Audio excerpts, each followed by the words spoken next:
Шановні підписники, дорога родина і спільнота СВ Камін, маю для вас ексклюзивну пропозицію.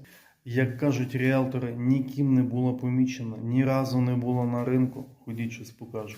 Товариство, продається камінна топка французького виробника чавунна, бувша у використанні, але цілком жива і здорова, робоча, в дуже гарному стані.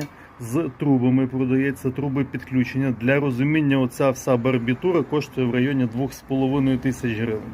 А в комплексі це все господар готовий віддати за 15 тисяч гривень. Дивіться, навіть з дровами.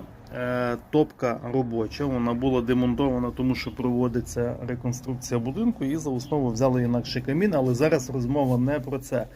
Красуня робоча, красуня жива, знаходиться вона в пустометах. З нюансів тріснута задня стінка, але на роботу каміна не впливає.